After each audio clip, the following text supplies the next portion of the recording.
تھوڑا ادھر دیکھ لیا کریں، ادھر ابھی جی کوئی جی، اور ہے نہیں تو نہیں آپ میں، تھوڑا سا بات کر لیں۔ جی جی جی جی بالکل بالکل ایسے ہی ہے۔ دیکھیں یہ حامد بھائی کی ہم پہ مہربانی ہے، ان کی شفقت ہے، یہ سپیس بناتے ہیں حضور خاتم النبیین صلی اللہ علیہ وآلہ وسلم کے عنوان سے، اور ان کی شان و شوکت اور ان کی عظمت کا جو ہے جھنڈا بلند کرتے ہیں۔ تو یہ ان کی مہربانی ہے، یہ ہم تو آئے بیٹھے ہیں ان کی مہربانی کی وجہ سے آئے بیٹھے ہیں اسپیس میں۔ تو یہ حامد بھائی آپ کا بہت شکریہ، آپ یہ میدان لگاتے ہیں، اور اس کی ضرورت بھی بہت زیادہ ہے، پہلے سے زیادہ ہے، کیونکہ اس وقت جتنے بھی فتنے اٹھ رہے ہیں وہ اسی حوالے سے ہی ہیں، ختم نبوت کے حوالے سے، وہ چاہے وہ مرزا جہلمی ہو، قادیانیت ہو، کیونکہ میں تو ادھر رہا ہوں جناب نگر، تقریباً میں 2 سال رہا ہوں، قادیانیوں کے درمیان میں رہا ہوں۔ تو یہ اس انداز سے اور اس طریقے سے چل رہے ہیں کہ اب محسوس ہی نہیں ہوتا کہ یہ مسلم ہیں یا غیر مسلم ہیں، یعنی کہ اس چیز کا احساس ہی نہیں ہونے دیتے۔ اور ہمارا جو خصوصاً جو عام طبقہ ہے، جن لوگوں کو دین کا علم نہیں ہے، جو لوگ علماء کے پاس نہیں اٹھتے بیٹھتے، جن کو پتہ نہیں ہے، وہ ان کے چکر میں زیادہ آ جاتے ہیں، ان قادیانیوں کے۔ اور یہ ایسا فتنہ ہے کہ میں حیران ہوتا ہوں کہ دیکھیں ہمارا ملک پاکستان ہے، اس کے اندر جید علماء اکرام ہیں، بڑے بڑے مدارس ہیں، اور پتہ نہیں کیا کچھ ہے، ہم 99% مسلم ملک ہیں، اور آپ چناب نگر میں چلے جائیں، یقین کریں کہ عقل دنگ رہ جاتی ہے کہ یہ کس طرح جو ہے اپنا کام کر رہے ہیں اور کس طریقے سے یہ آگے بڑھ رہے ہیں۔ اور ان کا راستہ روکنے والے ٹھیک ہے، علماء اکرام الحمدللہ کام کر رہے ہیں، لیکن یہ کوئی ایسا کوئی فطرہ ہے کہ پھیلتا ہی جا رہا ہے۔ اب یہ ادھر ہمارے جنگ میں، اب یقین کریں میں حیران ہوتا ہوں کہ پورا ایک محلہ ہے جو ان قادیانیوں کا ہے، اور اکثر یہ ہمارے ادھر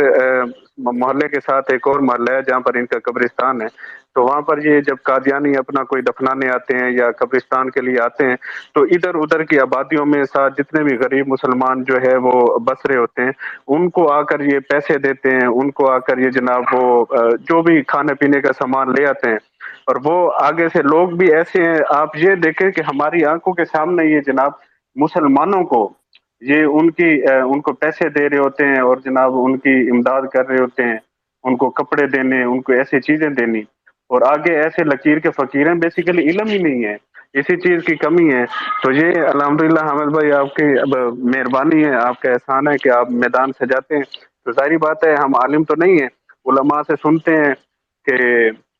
اس فتنے کے بارے میں، اور جب تک ہمیں اس فتنے کے بارے میں علم نہیں ہوگا کہ یہ ہے کیا، یہ کرتے کیا ہیں، ان کا طریقہ واردات کیا ہے، تو ہم اپنے جو سادہ لوگ مسلمان ہیں ان کو ہم سمجھا کیسے سکیں گے یا بتا کیسے سکیں گے۔ تو یہ چیزیں ہیں کافی ساری دیکھنے والی۔ تو میں جب ادھر چناب نگر میں رہا ہوں تقریباً 3-4 سال پہلے، میں نے میٹرک بھی بلکہ وہیں سے کی ہے، 2 سال جو ہے میں وہیں رہا ہوں، تو وہ میرا جو میٹرک کا امتحانی سینٹر بنا تھا نا، وہ ان کی جو عبادت گاہ ہے نا، مرکزی اقصی اسے کہتے ہیں، انہوں نے تو اقصی مسجد لکھا ہوا ہے، اس کے اندر سکول تھا۔ تو ان کو قادیانیوں کو اتنا پتا ہوتا تھا کہ ہم جب مسلم کالونی سے روانہ ہوتے تھے نا، میں گورنمنٹ تعلیم الاسلام ہائی اسکول چناب نگر میں نے وہاں سے میٹرک کی ہے،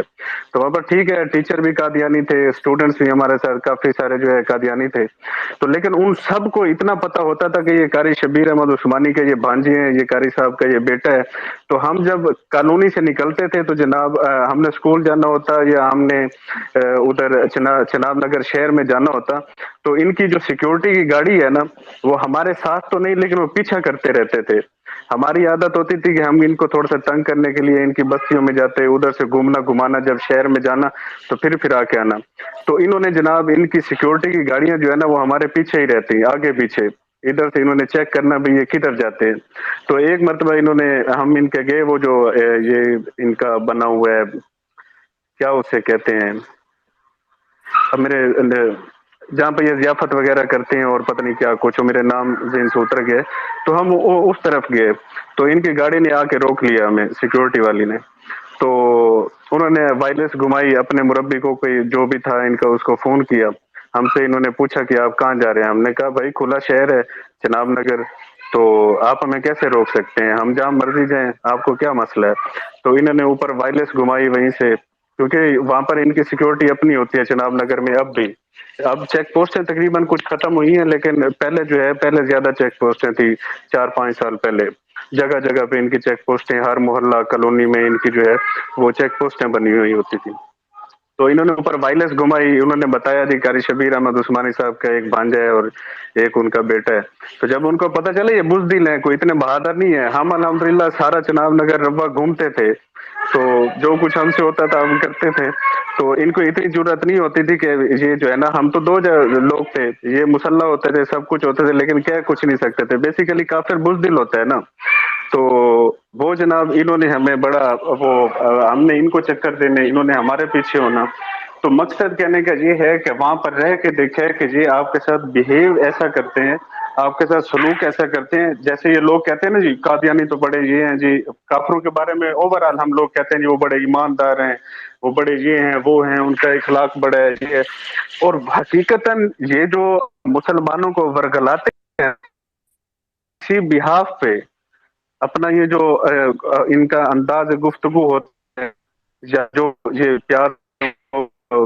باتیں کرتے ہیں، ورگلاتے ہیں، جو بھی ان کا طریقہ کار ہے،